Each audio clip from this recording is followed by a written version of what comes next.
Good morning, everybody. I'm saying good morning because I'm starting this a little early. It's still early-ish in the morning, later morning, I should say. And I'm going to get to marinating because today we are making a Greek chicken bowl. So obviously, I need to marinate some chicken.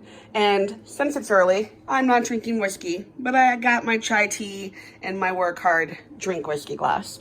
So for a Greek chicken bowl, you are going to need chicken, obviously, some cherry tomatoes, some Kalamata olives, some cucumber, some peppers. I just had about a quarter of a bag of the mini sweet peppers. I don't need too much. I'm going to chop those up in there.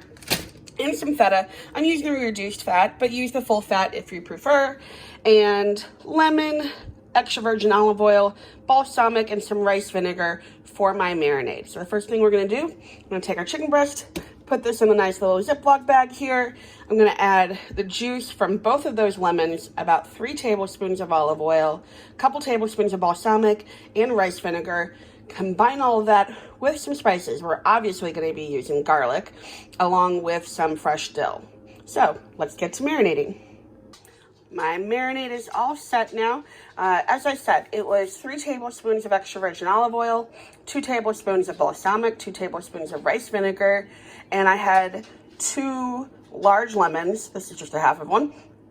If your lemon is a little tough, a little tip is you can roll it on your counter using the palm of your hand, like digging into it as you roll it, and that will really get the juices of that lemon or lime or whatever fruit you are using to marinate and really get that going for you. So we're just going to, like I said, whisk this all up. And for my spices, I used a couple of teaspoons of dried dill. I did not have fresh, so I used dried, a dash of celery salt, some salt, some pepper, and about 3 large cloves of garlic that I just crushed. I didn't chop up because we're not going to be cooking in this marinade. We just want to get those flavors out of there. And just for a little bit of extra freshness, just a dash, probably like 1/8 of a teaspoon of dried mint. So now we're going to fill up our chicken. And as you can see, these are 2 really large chicken breasts. So each one of those is going to get about 2 servings at least. So this would probably make 4 good sized bowls, along with the 2 cucumbers, a whole pint of cherry tomatoes. I don't know how many of those Kalamata olives I'm going to use. Probably a lot because my husband loves them.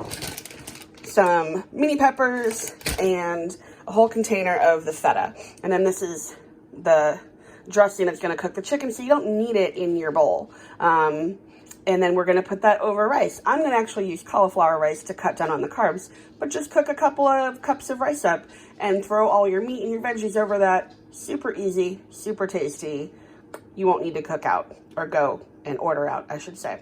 All right, so let's get to marinating. Got my chicken in my bag here. You just want to keep it, and of course my dogs decide to bark.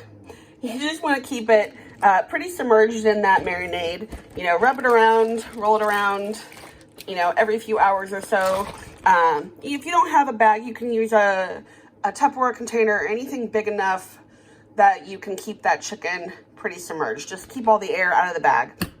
Put this in the refrigerator, and you're going to leave this in for about 8 to 10 hours, and then just cook the chicken up on your skillet, and it'll have all of those flavors of the oil and the vinegar, nice and infused in there where you don't need a dressing. We are now later in the day, and my chicken has been marinated. I'm just gonna leave that typo wrong, whatever you want to call it. What do you call it? Blooper? Flub? Yeah, we're just gonna leave that in because it's been a day. My chicken has been marinating all day. It's in a skillet now, actually. And I've got cauliflower rice going, but I'm chopping up my vegetables. So this is the super easiest meal you could think of. Cut up 2 carrots, the rest of those peppers. I'm going to chop up those tomatoes, chop up these olives, put them all in the bowl with the grilled chicken and my cauliflower rice, but use regular rice if you'd like to.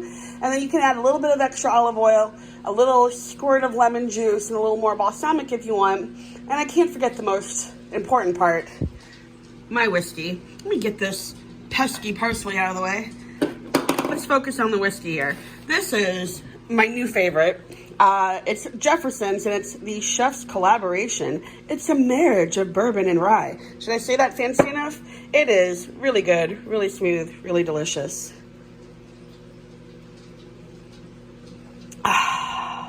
Did I say really good? Because it's really, really, really good. All right, I'm gonna take another sip of that and I'm gonna finish chopping.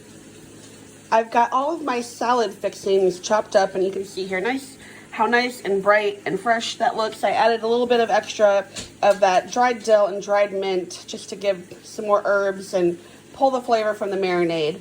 Adding a little salt and pepper. This would normally also call for red onion, I forgot to mention. However, I, for one, forgot it. For two, my acid reflux was bothering me, and I thought, I don't want any raw onion. So I did, however, add just a few little pepperoncinis. Is that how you say that? I can never say that pepper name. It's just something I can't say. So anyway, added a few of those, chopped those up in there as well. This alone looks fantastic, but we're gonna go ahead and add that feta, and as soon as the chicken is ready, we're gonna chop that up and then put this over some cauliflower rice. My chicken just came off the skillet. You want to let your chicken rest for about 8 to 10 minutes before you slice it open. That way those juices redistribute and it's going to stay nice and juicy versus run out all over the board and then be dry in your bowl. So don't touch it. Let it sit for 5 to 10, more like 8 to 10 minutes. Then slice that up and divide your bowl into fourths. And so each breast I'm going to get 2 servings out of because they are pretty big. All right, so let's patiently wait. Chicken is all cut, super juicy, super flavorful, and that's why you pull it about 10 degrees before you want to serve it up. Chicken should be 165, so I pulled this at 155, let that rest for 8 to 10 minutes, and it comes up to temperature without being overcooked and stays super juicy, and this marinade tastes amazing on it. You get that lemon and the dill and the balsamic. It tastes really, really good. So now we're going to serve it up. And there's the finished product. We've got our chicken Greek bowl, tons of vegetables. You can, like I said, use regular rice. I did it over cauliflower rice. And mix that up. Enjoy your whiskey. And make sure you hit the like, hit the comment, hit the bell for notification, and I will see you next time.